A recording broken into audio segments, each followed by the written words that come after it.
നമസ്തേ. കൈയൊന്ന് വേദനിച്ചാൽ കണ്ണ് കരയും. കണ്ണ് കരഞ്ഞാലോ കൈ വന്ന് ആ കണ്ണീർ തുടയ്ക്കും. ഇതാണ് സ്നേഹം. ഈ സ്നേഹം നമുക്ക് എവിടെ നിന്നാണ് കിട്ടിയത്? അത് ഈ പ്രകൃതിയിൽ നിന്നാണ് പകർന്നു കിട്ടിയത്. ഈ പ്രകൃതി പകർന്നു തന്നതാണ് ഈ സ്നേഹം. മണ്ണൊന്ന് ചുട്ടുപൊള്ളിയാൽ, സൂര്യതാപത്താൽ മണ്ണ് ചുട്ടുപൊള്ളുമ്പോൾ കാറ്റ് വന്ന് മണ്ണിനെ വീശി ആശ്വസിപ്പിക്കും. എന്നിട്ട് ആ കാറ്റ് എന്താണ് ചെയ്യുക അറിയുമോ?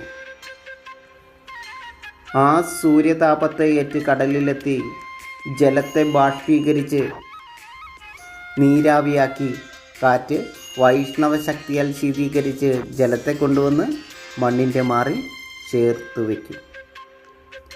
കുളിരായി മണ്ണിൻ്റെ മാറിൽ ജലം പെയ്തിറങ്ങും. ശൈവത്തിൻ്റെ മാറിൽ, ശിവൻ്റെ മാറിൽ പർവ്വതത്താൽ വന്നെത്തിയ ജീവനെ പർവ്വതീകരിക്കുന്ന ആ ശുദ്ധജലത്തെ ആ ശ്രീ പാർവതിയെ ചേർത്ത് വയ്ക്കും. ആ വൈഷ്ണവ ശക്തിയേകുന്ന കാറ്റ് സ്വാന്തനമേകുന്ന കരങ്ങൾ പോലെ ശിവൻ്റെ താപത്തെ ഇല്ലാതെയാക്കും. ജലത്തിൻ്റെ പാർവതിയുടെ സങ്കടത്തെയും ആരാണ് ഇല്ലാതാക്കുന്നത്? അതും കാറ്റാണ്.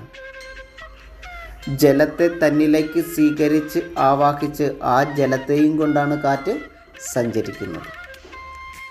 ഈ പ്രകൃതി വളരെ രസകരമായിട്ടുള്ള സ്നേഹക്കൂട്ടാണ്. മണ്ണ് സൂര്യതാപത്താൽ ചുട്ടുപൊള്ളുന്നത് പോലെ ജലം ആകാശ ശൈത്യത്താൽ തണുത്തുറഞ്ഞ് ശീതീകരിച്ച് ജഡീകരിക്കപ്പെടുമ്പോൾ ആ ഉറഞ്ഞു കൂടുന്ന അതിശൈത്യത്തിൽ നിന്നും ജലത്തെ വായു തന്നെയാണ് താപഗുണത്താൽ ആശ്വാസമേകി മോചിപ്പിക്കുന്നത്. അവിടെയും ആശ്വാസത്തിൻ്റെ കരമായി എത്തുന്നത് ആരാണ്? വായുവാണ്.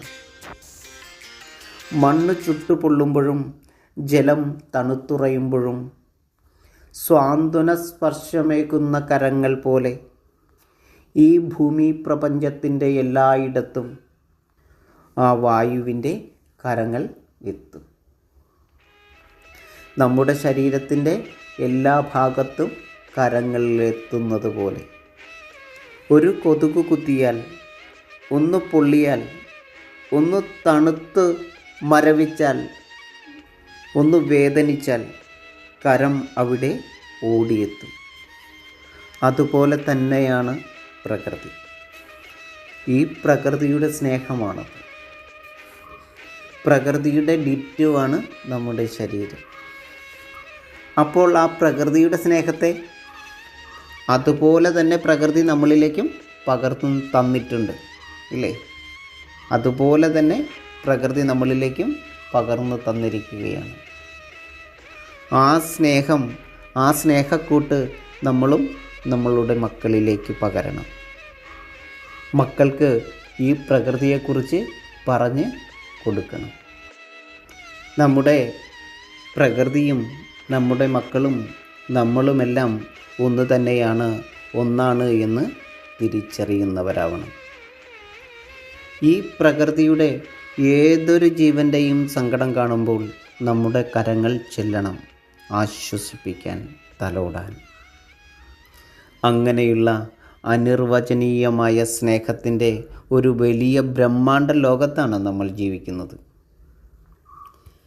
ഈ പ്രകൃതിയുടെ സ്നേഹത്തെ, മണ്ണും ജലവും തമ്മിലുള്ള സ്നേഹത്തെ, ശിവപാർവതി പ്രണയത്തെ, ഈ മണ്ണിൻ്റെയും ജലത്തിൻ്റെയും പ്രണയത്തെ ചേർത്ത് വയ്ക്കുന്ന വൈഷ്ണവ പ്രണയത്തെ, ആ വൈഷ്ണവ പ്രണയത്താൽ, സസ്യലോക പ്രണയത്താൽ, ഹരിതപ്രണയത്താൽ നിറയുന്ന ലക്ഷ്മി ലോകത്തെ, ജന്തുലോകത്തെ, ആ ലക്ഷ്മി ലോകത്താൽ നിറയുന്ന ഋതുഭാവത്തെ എല്ലാം നമ്മൾ തിരിച്ചറിയണം.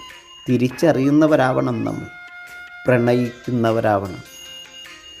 ആകാശത്തിൻ്റെ ശൈത്യഗുണമുള്ള മാതൃത്വവും അഗ്നിയുടെ താപഗുണമുള്ള പിതൃത്വവും അനുഭവിച്ചറിയുന്നതിന് കാരണമായ ഈ ഗുരുത്വമുള്ള ഗുരുത്വാകർഷണ ബലമുള്ള ഭൂമിയുമാണ് മാതാവും പിതാവും ഗുരുവുമായി നമുക്ക് സ്നേഹം പകർന്നു നൽകുന്നത്. ആകാശം മാതാവും അഗ്നി പിതാവും ഭൂമി ഗുരുവുമായി നമുക്ക് സ്നേഹം പകർന്നു നൽകുന്നത്. ദൈവതുല്യമായ ഈ ദിവ്യ പ്രണയത്തെ നാം മറക്കാതിരുന്നാലും, ഈ ദിവ്യപ്രപഞ്ചത്തെ പ്രാണനായി അണമുറിയാതെ പ്രണയിച്ചാലും, ജീവിതമെന്നത് ഈ പ്രപഞ്ചത്തിൻ്റെ പ്രണയപ്രയാണമാണ് എന്ന് നാം ഓരോരുത്തരും തിരിച്ചറിഞ്ഞാലും.